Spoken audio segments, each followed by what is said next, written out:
আমির হামজা এই নামটি কিছুদিন পর পর সোশ্যাল মিডিয়াতে শোরগোল ফেলে দেয় ভাইরাল হয়ে যায় বিভিন্ন বিষয়। কারণ তিনি বক্তব্য দিতে গিয়ে কিছু ভুলভাল বক্তব্য মাঝে মাঝে দিন, যদিও তিনি এগুলোকে সঠিক মনে করেন, কিন্তু সাধারণ জনগণের মধ্যে বা আদার সাইট গুলোতে এগুলো কি ইফেক্ট করবে তিনি এগুলো ভাবেন। যদিও কিছু কিছু কথা তার প্রশংসনীয় এবং কিছু কিছু কথা বিতর্ক তৈরি করে। যে বর্তমানে আমির হামজার বিরুদ্ধে গ্রেপ্তারি পরোয়ানা জারি করেছে। তো আসল নিউজটি পুরোপুরি দেখে নিন।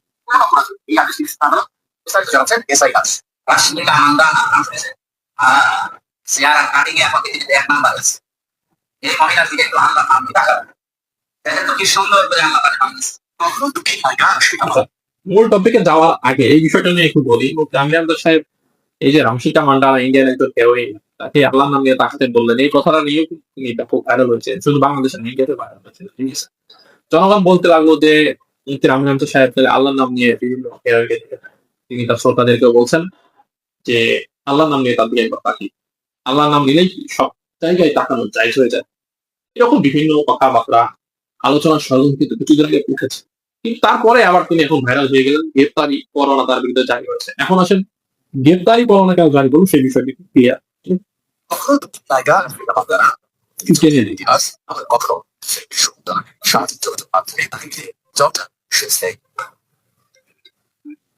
গত ২৬ মার্চ বিদ্যুৎ এই বিষয়টি মন্ত্রী পিপলস মাহমুদ ১৯৭১ সালের যুদ্ধ মুক্তিযোদ্ধাদের সম্মান জানিয়ে বক্তব্য দেন।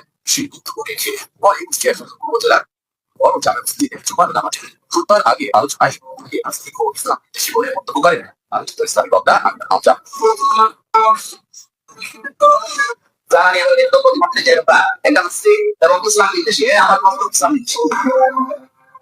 মন্ত্রীকে দিয়ে আমির হামজা এই বক্তব্যে ছেড়ে গত ২ এপ্রিল তার বিরুদ্ধে এই বেমানানি হামলা করে সিরাজগঞ্জ জেলা আইটি সম্পাদক অ্যাডভোকেট হুমায়ুন রশিদ বলেন। সিরাজগঞ্জের কৃষি সন্তান ইকবাল মাহমুদ জুমি নাসিং করে ঘটনা চলছে আমির হামজা সে সঙ্গে ইসলাম ধর্মের করেছেন। মন্ত্রী হওয়ার পর সিরাজগঞ্জের গ্রাম মসজিদের উন্নয়নের জন্য ৪ কোটি টাকা বরাদ্দ দিয়েছে। উনি একজন ধর্মপ্রিয় মানুষ, ধর্মপ্রায় মানুষ। ওনার বিকাশ থেকে শুরু করে আজ পর্যন্ত মসজিদ মাদ্রাসায় যে কাজ করেছেন এটাও অগ্রগতি। অথচ তার বিরুদ্ধে মন্ত্রী আমির হামজা বলেছিল এই কথা না বলা কিনা। আমরা এই কথা না বলে মাটির এই মামলায় এবার তাকে গ্রেপ্তার করতে সিআই বিজ্ঞপ্তি প্রকাশের নির্দেশ দিয়েছেন আদালত। বেলা ১১টায় সিরাজগঞ্জের রোডসালি জুডিশিয়াল ম্যাজিস্ট্রেট সুমন কুমার কর্মকার নির্দেশন মামলার বাদী অ্যাডভোকেট হুমায়ুন রশিদ এই তথ্য নিশ্চিত করেছেন। আজকে মাননীয় আদালতে বললাম যে উনি গ্রেপ্তার করে নাই, ওদের মামলাটি নিজের আনা উচিত। যে ব্যক্তিতে আজকে মাননীয় আদালত পত্রিকা বিবৃতি আদেশ দিয়েছেন, পত্রিকা বিবৃতি হওয়ার পরে মামলাটা বিচার শুরু হবে ইনশাআল্লাহ। আমরা চাচ্ছি আমরা ন্যায় বিচার পাবো এবং ওনার আমির হামজাকে আদালতে হাজির হওয়ার জন্য সমন জারি করে আদালত। নির্ধারিত সময়ে আদালতে হাজির না হওয়ায় মন্ত্রী তার বিরুদ্ধে গ্রেপ্তারি পরোয়ানা জারি করে পুনরায় সাইটকে ধার্য করে আদালত।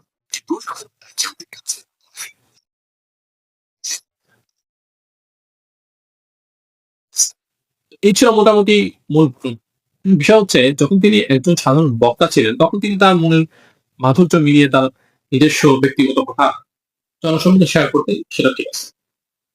কিন্তু এখন তিনি একজন সংসদ সদস্য, একটা বড় এলাকা তিনি জনপ্রতিনিধি।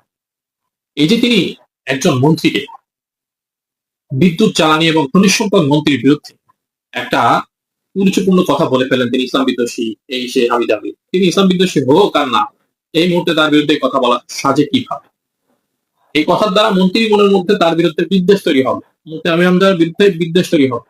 আর এর দ্বারা তৈরি হয়ে কি হবে? তিনি যদি চান যে কুষ্টিয়াতে আমি কোনো বরাদ্দ দিব না, আমির হামজা সাহেব দিলেও ঠিক আছে না, ইয়ার ইচ্ছা যদি থাকে এতখানি, এখন হয়ে গেছে এত, এটা লসটা কার হয়েছে? মুফতি আমির হামজা সাহেবের না কুষ্টিয়া ৩ আসনের জনগণ? মুফতি আমির হামজা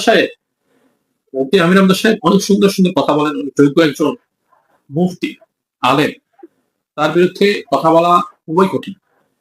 ইসলাম এটাকে পাল্টি দেয় না। কিন্তু তিনি একজন সংসদ সদস্য, কিন্তু মন্ত্রীর মাধ্যমে তার কাছে বিভিন্ন বাজেট আসবে, কিন্তু সেই বাজেট যার মাধ্যমে আসবে তাকে নিয়ে যদি আপনি এরকম নাড়ানাড়ি করেন, সুশুরি দেন, তাহলে প্রতিটা কাজ হবে।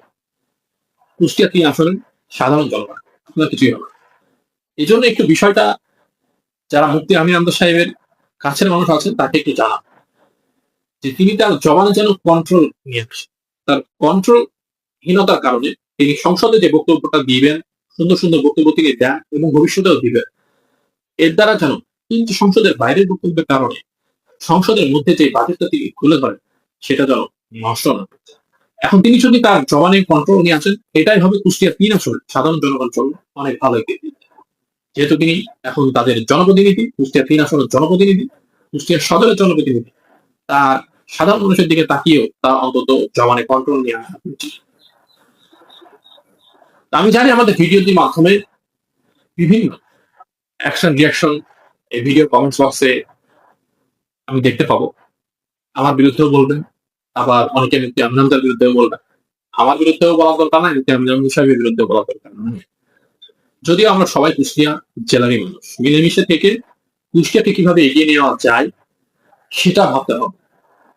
কিভাবে কুষ্টিয়াকে পিছিয়ে দেওয়া যায় এটা নিয়ে ভাবতে গেলে সমস্যা। একটা মানুষকে কেন্দ্র করে যদি একটা মানুষের একটা বক্তব্যের কারণে যদি কুষ্টিয়া জেলা বিভিন্ন সাইড দিয়ে পিছিয়ে যায়, লস এমপি মন্ত্রী যাবে আসবে, কিন্তু কুষ্টিয়ার উন্নয়ন যাবে আসবে না। এটা একটু মাথায় রাখতে হবে। সবাই ভালো থাকবেন, সুস্থ থাকবেন এবং আপনাদের মতামত কমেন্ট বক্সে জানাবেন। ধন্যবাদ।